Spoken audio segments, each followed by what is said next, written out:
Welcome everybody. Thank you very much for joining me during this presentation. This is this has been put on by Farms of the Future and the Department of Primary Industries in support of helping you get event ready and to make the most out of your field days.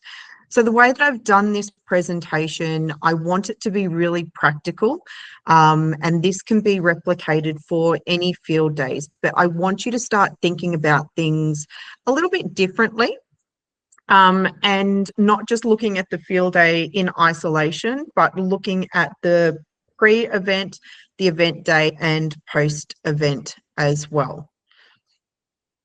So a little bit about me. Obviously, if I'm sitting here giving you the presentation, I must know a thing or two about marketing. So my name is Tanae. I run a consultancy partnership brand called Ads House, where I mostly focus on Meta ads and Spotify ads, in particular for rural and regional brands. So my background is mostly in live export as well as cotton export, and I have degrees in marketing and psychology. So the way that I think about marketing is from a consumer behavior point of view. It's not just about the pretty end product, but what the strategy is behind that.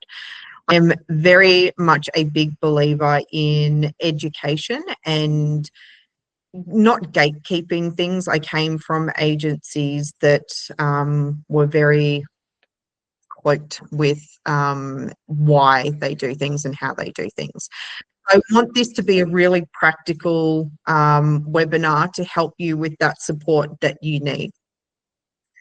So one of the first things that I wanted to kick off is a little bit of statistics from the EEAA around how people interact or what they do. And 94% of people attending an event will actually plan their visit in advance. And that includes reviewing visitors before actually attending. So why is this important? So when we look at the field day, it's not just about that single day. It's about looking at it as a marketing window. So as I said before, we're going to be breaking this up into 3 sections. So the pre-event, the event day itself, and then post-event, and how we can make the most of each one of those sections. So to kick it off, I want to think of it as a bit of a funnel. Sorry, I'm just moving my head out of the way. It's always in the way. And what this looks like is 4 to 5 weeks before the event actually happens, is we're looking at that from a visibility and a relevance point of view. 94% of people will do research before they attend an event. So how are they going to know that you're going to be at the event? That's where that visibility and relevance comes in. They need to know that you exist, but also that you're going to be at that event as well. When we look at the event day, and I'll explain this a little bit more, but we need to work out what the purpose of that event day is. Are we looking at it from a visibility point of view? Are we looking at it from a potential engagement point of view? Or are we looking for those conversions? And that will come down to where you're at with your business, but also where you need to focus the energy as well. So that puts us in a bit of perspective as to where we need to look at from our messaging point of view, but also what our follow-on is. So after you attend the event, the most important part is always that follow-up. So that 2 to 4 week window afterwards is where you're building those relationships, and that's where you're really going to see the results set in. So when we look at the field day as a whole, we need to be thinking of it in these 3 separate pieces of the funnel, so we're not missing out on any opportunities. So let's look at before the event. And some of these things might seem really simple, but some of them, it might get you thinking a little bit differently. And the best way that we can get the strongest return on investment, because field days aren't cheap, it costs a lot of time and energy and money to attend an event. So we want to make sure that we're getting the best return. So what does that actually look like? As I said, depending upon your business and where you're at, if you're a startup, if you're an established business, if this is your first field day, if it's your 15th field day, this is going to be very different for every person. So to be able to give a return on investment, we need to be very clear what the goal of this field day is, so we can attribute metrics so we can then track it. If you can't track it, you can't measure it. So it usually comes down to three main categories. Are you going to the field day to build awareness? You're starting the conversations, you're trialing messaging, you're at the beginning stages of it. It's about people discovering you for the first time. You might be a little bit further along, so it's about engagement, so creating conversations, developing interest and starting those relationships. Thirdly, you could be looking for direct conversion. So if you have focused heavily on creating the awareness beforehand, people need that final nudge. They want to talk to you, want to learn a little bit more about you before locking in whatever a conversion looks like for you. It might be a trial, it might be a demo, it could be a direct sale. That's completely dependent upon your business. Having a clear understanding what the goal of your field day is will then allow you to come back at the end of it and work out those metrics so you can quantify what your return on the investment was. The higher the price point or the more complex the product or service, the longer decision-making time frame will be. So that's really important to keep in mind when we're looking at these return on investments in that overall picture. So once we've worked out what the goal actually is, we then want to start at the base level. So this is looking at it from the commercial details. So knowing what you're actually selling before you promote it, as simple as it sounds, is often one of the things that people trip up with the most. So this is where you want to be very clear and finalizing the event-specific offers or promotions. And what that comes down to is understanding where your stock levels might be, if it is a product-based business, or what your service capacity might be. It's understanding the lead times for delivery or potentially onboarding, depending upon your product or service.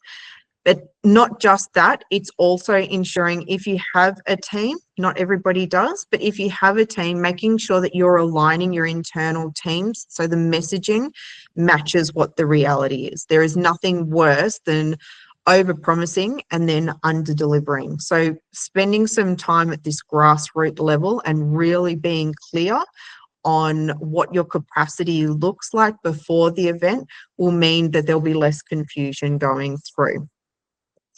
Coming back to understanding what you're actually promoting at the event, this will also help with your marketing materials, your promotional messaging, so that everything is aligned from the get-go. The next thing I sort of want you to think about is we're always thinking about that next step. So we've worked out from a commercial point of view what the focus is, what our capacity is looking like. We then need to be thinking about the next steps. So if they were to Google us, what would they actually be finding? Are you talking about that you're going to be at this next event? Are you promoting it? Do you have a landing page set up specifically for the event that gives them all the information that they need? So one of my key phrases that my clients get sick of hearing is, what next? Everything, I always come back to that phrase, what next? So I've created a bit of a checklist and you will get a copy of this as well, but what your biggest investment is obviously your website. So having somewhere that clearly articulates who you are, what you offer, why you're different, and any specific promotional material will make it so much easier for that end user if they're being sent to a direct landing page. So it all comes down to that user experience. So this is a quick checklist of just going through your website and making sure that everything's working how it should be. You don't have to do all of this. I would pick 3 to sort of focus on. So that might be the speed and performance angle. It might be updating the accuracy of the information. Have there been price rises? Is it relevant to stock levels at the moment? Do you have salespeople on your website that are no longer with the company anymore? I call it a dumb test. So user experience. Go in as if you knew absolutely nothing about your business, and I give you a 3 seconds, 3 scrolls rule. So in 3 seconds and 3 scrolls, does it clearly identify who you are, what you do, and why you are different? If it doesn't within that time frame, then there's opportunities to optimize that particular landing page so it clearly identifies who you are. People have a very limited time. They have a limited capacity to consume that information, so we want to make it as easy as possible for them. Lead capture. So this is a really important one, and I'll speak a little bit more about this further on. But segmenting your audience and being able to say that they were from a particular field day, making sure that you're not making it too complicated for them, that it's the minimal data level required from them.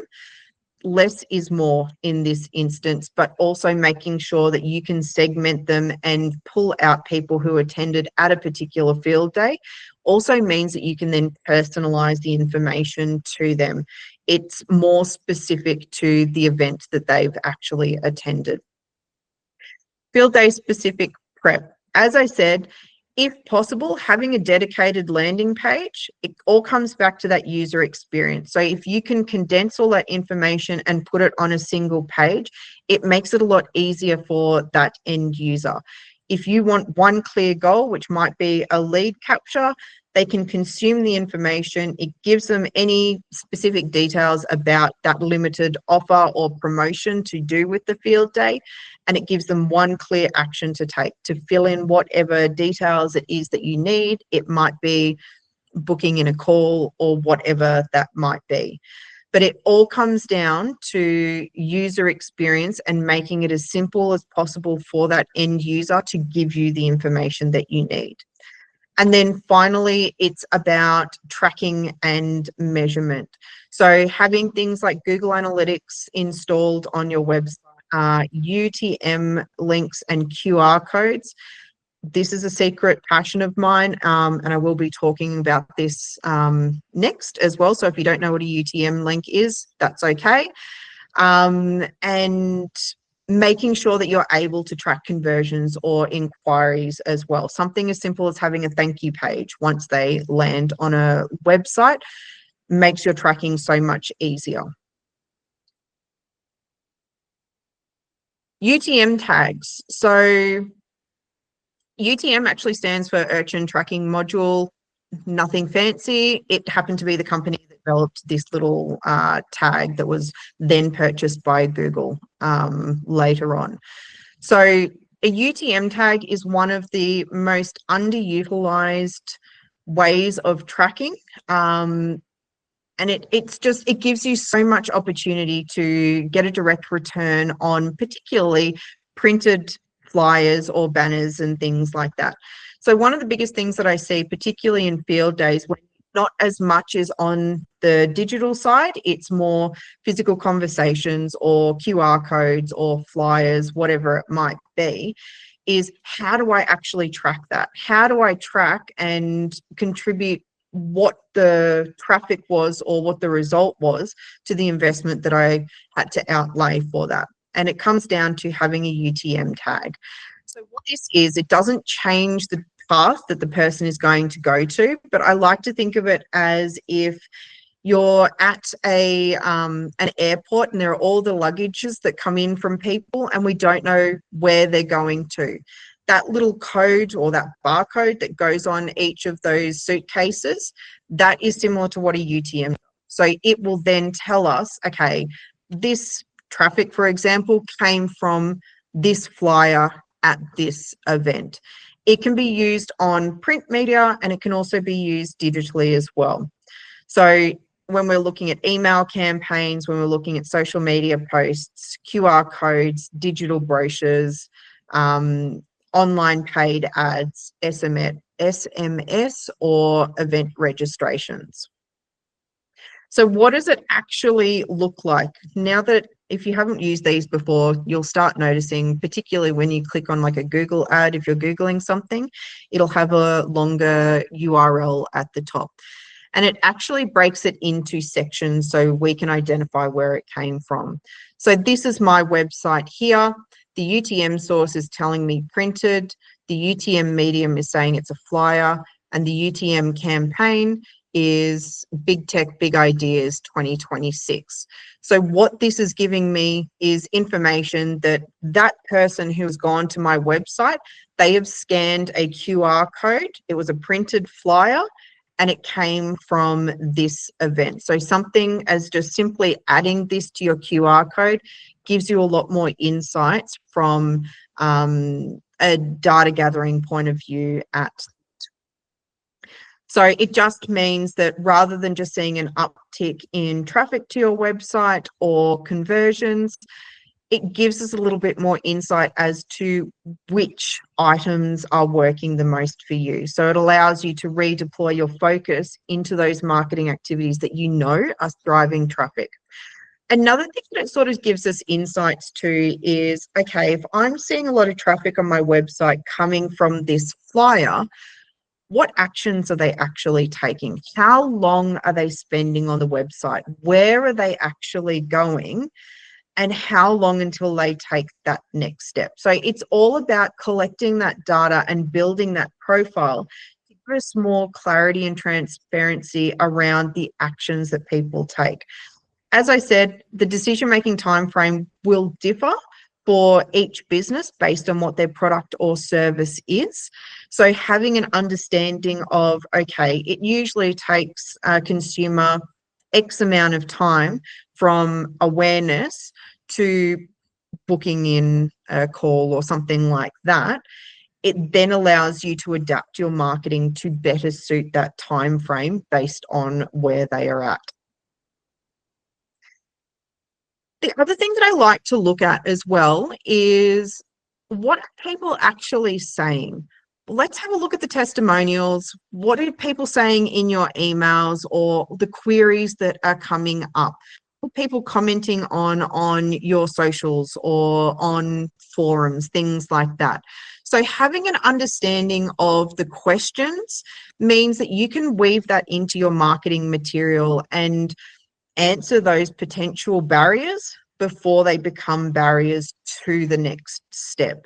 So understanding where those potential bottlenecks might be means that you have an opportunity to prepare your marketing material or your sales pitch on the day to combat those potential issues or potential sticking points as well.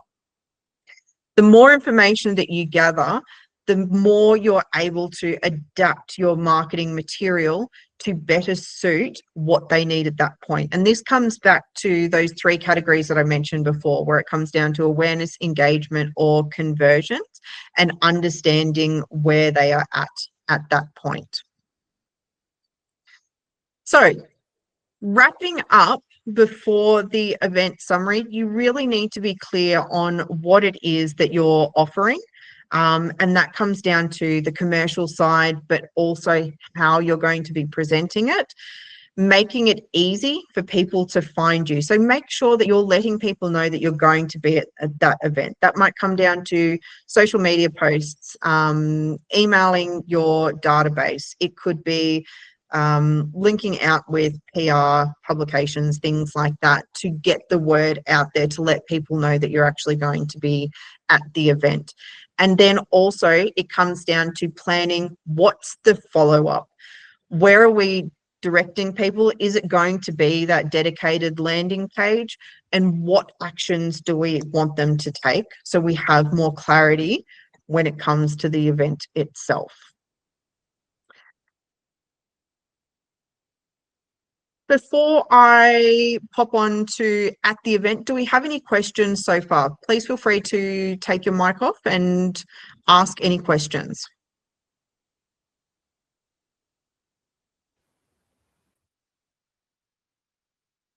All good? All right. So let's come to the event itself. So when we look at the event, your goal isn't necessarily to talk to everybody, but you need to identify who the right people are. So again, come back to understanding what the goal of the field day actually is. Are you there to create awareness? Are you there for engagement purposes? Or are you there for conversions? You can be all three at once. Having a particular focus is it makes your tracking and identifying what your return on your investment was a lot easier. Coming back to that, and again, depending on your product or service, that consumer buying behavior will change based on the complexities or seasonality, things like that. So the whole idea is to start the conversations. It's not necessarily to convert at that point. As I said, there will be potentially some conversions, but if you go in there with the idea of you're starting the conversations and the conversions will happen later on, it makes it a lot easier as well. So your role is to start relevant conversations, understand people's needs quickly, and create a reason for the follow-up later on. I'm going to skip to the next please. So one of the things is a lot of people hate, we're genetically programmed to hate being sold to. It's just a wall that will go up as soon as you see somebody trying to sell you. Even if you need that product or service, it's just an automatic reflex. So coming in from a different angle and connecting with them first will obviously be a lot more easy to start that conversation. People love talking about themselves. People like giving information about where they're at, which will then give you the insights to adapt to your conversation to show how your product or service will help or provide them with a solution to whatever their problem might be.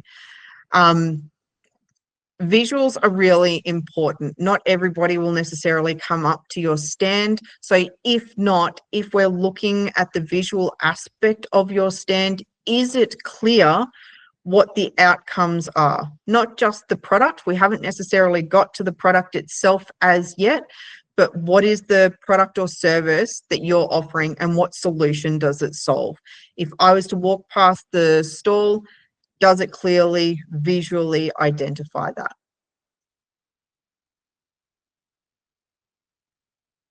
So I also talk about starting conversations, and there is a little bit of a framework that we can sort of go back to as well. Just keeping it really simple, it comes back to starting with curiosity. So asking about their operation. It's not about your product. You want to get that conversation rolling. So finding a relevance, so connecting your offer to their situation and tailoring it to suit them best. And then finally, creating that natural next step. So they are very clear on what's going to happen next. Do they need to book a demo? Are you giving them a resource to read more about if it's a more technical product? Trial, contact, whatever that might be. So clarity is key as to if they want to continue that conversation, what the natural next step would be. This will also form part of your email marketing afterwards or your phone conversations as well. So it doesn't jump on them that you're calling them out of the blue afterwards. They're prepared for what's actually coming next. Real questions. It's really easy when you're getting up there, just being as natural as possible, asking leading questions rather than pitching something to them. So what are you running at the moment? What's working well this season? What's been your biggest challenge lately? Anything that's going to get that conversation started, which will then provide you with a natural in to continue the conversation and relate it back to your product or service. Another thing that I like to really focus on is capturing leads without making it feel awkward. So to gain somebody's email address or contact details, we need to provide them with something of value so they feel comfortable in providing that information. Offering something like a useful guide, a checklist, booking in for a trial or a demo or something along those lines if you are further down that conversion pathway. Using QR codes with your UTM links, obviously, that will give them a destination to go where they can fill in really simple information. There's nothing worse than having a lead form that has 15 fields that you have to fill in. You get halfway through, you run out of service, and you just can't be bothered to fill in the rest. So keeping it nice and simple, but providing them with what next as well, so they're clear on what the next step is. Keeping forms short and easy. Again, if you're able to, segmenting these within your CRM database or within a simple spreadsheet, depending upon where you're at, is going to make your life so much easier moving forward to personalize that contact once you make the next stage. So a couple of mistakes that I sort of see when it comes to field days, and if you're a seasoned with field days or events and things like that, you're obviously all over this. But a lot of people will sort of sit there and wait for people to approach. Talking too much about the features, again, coming back to the awareness, engagement, or conversion side, depending upon where they're at in their journey, they might not necessarily be as interested in the features of the product at this point. They're more interested in the solution and how it can fit into their situation. Trying too hard to sell, not capturing contact details or not capturing enough or too much within the contact details as well, and not providing clear next steps. The more information in a more succinct way that you can collect will make your life easier moving forward, but it also makes it easier for the end consumer as well, because there's less confusion around the whole process. So if we're wrapping up what actually happens at the event, it's about having real conversations. It's about capturing the details that you'll use later and always finishing with that next clear step. One of the biggest takeaways is at the end, if it's a 2 or 3 day event, at the end of each day, just taking 5 minutes to note down what worked well, what didn't land, common questions or themes that popped up, and anything that you could change tomorrow. It's all well and good saying, oh, I'll do that at the end of it, but if you're not doing it when it's fresh in your mind, there are certain things that you may miss. So this is going to guide how you adapt either your marketing material or how you pitch for the next event. You can adapt some of these for the following day and see what impact that has as well. The event itself is there to start the relationship, to start those conversations. But what the most important part is after the event, how you then follow up. That's where we're really looking at the return on investment. Is you've done the work, letting people know that you're going to the event, you've looked at updating your website, making sure that commercially you know what's happening, you're at the event, you're doing all the right things, you're capturing that information, you're making notes on, okay, this worked well. I noticed that this question might have been popping up quite a lot. So how can we combat that potential barrier? Or you might have seen a business in a similar field, how they were pitching and understanding, okay, well, if this is what they're looking at, where can we sort of identify a gap? And that could be our unique selling point as well. So making those notes will be really invaluable moving forward. Do we have any questions so far about either before or at the event? I'll give you a minute or so if anybody wants to jump in and ask a question.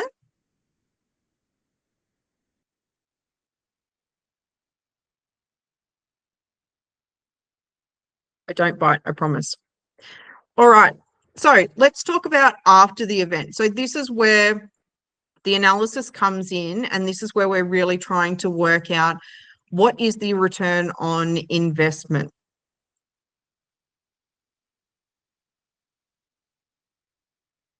So after an event, you have a small window to follow up people. And again, this will be dictated upon whatever your product or service is, and having an understanding of what that decision-making process looks like. A simple follow-up within the first 3 to 5 days is a good way to stay top of mind. It doesn't have to give too much information. It could just be a recap of what happened at the day, but it does keep you top of mind when you're post the event. So referencing a conversation, if you're at that conversion point and you're looking for that next step, again, going back to having the notes, you can reference a conversation that you've had. It's going to make a natural leader into that next step of whatever it is that you need them to do. And being clear on what the next step is always where we need to focus. At the moment, it's about focusing on the speed, not about being perfect, and just making sure that you've got that follow-up happening. So this is a very generic guide of keeping that follow-up. We need approximately, on average, 50 to 60 touch points before a conversion will actually happen. Now, that can be across digital, that can be in person, that could be printed media, anything like that.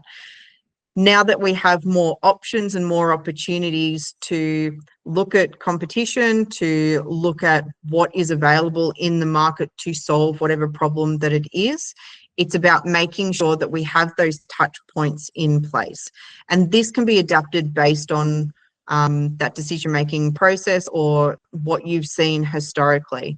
But making sure that you just do a quick wrap-up after the event, quick thank you, as I said, following up a recap of the event, and sharing anything that you think might be helpful. So that might be a case study, it could be a useful resource, or even a video. Now, when I say video, this does not have to be polished at all.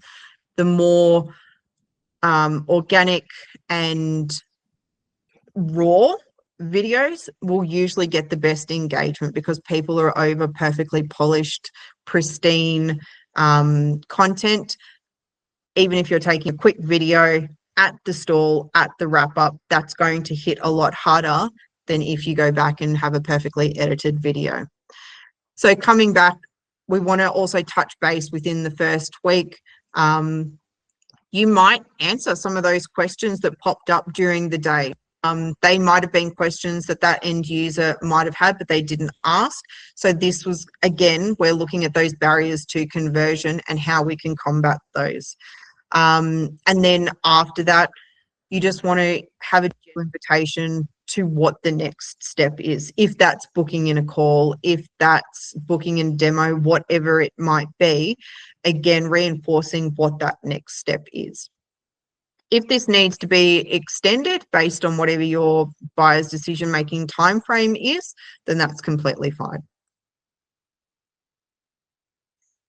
So if we're looking at that post-event wrap-up, we need to be looking at how we can repurpose that. It's all about working smarter, not harder.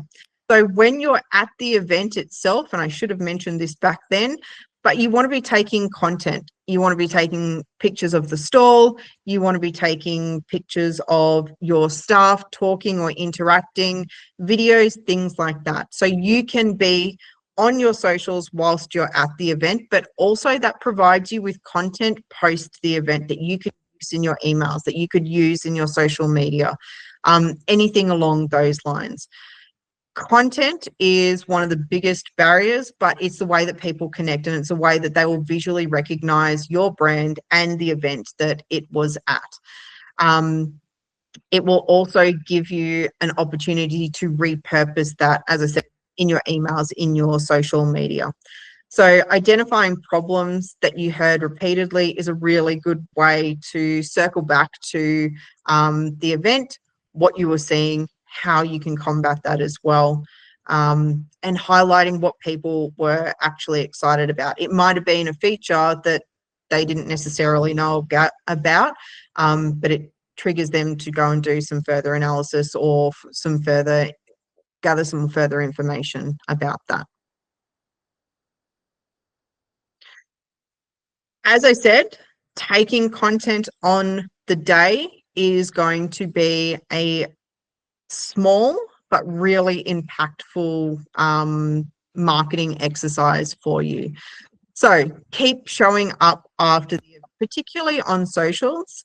Writing a blog about the event is a really good way to recap, build your SEO as well, and that's evergreen content. So sharing a quick recap post, showing photos of behind the scene moments, and highlighting what you may have learnt. This can then be repurposed across your marketing activities, but it does help people remember that your brand and stay visible as you move through those touch points through to that conversion.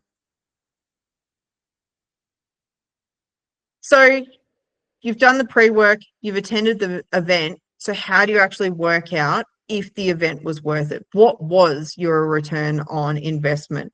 And having those clear goals at the beginning as to what is the purpose of this event. If you're looking at something like awareness, then you're going to be tracking metrics around traffic or reach. So it's about eyes on brand. You can't necessarily quantify any conversions at that point because that wasn't necessarily your goal. If it's engagement, maybe you're tracking things around leads or whatever your conversion point is at that point. And obviously, if it's conversions and you're there to actually get sales or to book in whatever the next step is, then you need to understand what metrics it is that will dictate your return on investment. As I said, this is a longer term game as well. So having that post wrap up structure of what worked, what didn't work, questions that you saw, things that could be improved is a really good way to then take this for the next field day and make those changes. But after the event, it also is really important to make sure that you're working out what that time frame is afterwards, that people need a little bit more time to make the decisions, or what is that flow on effect from the field day itself and how long does that take, because you can work that into your marketing material moving forward.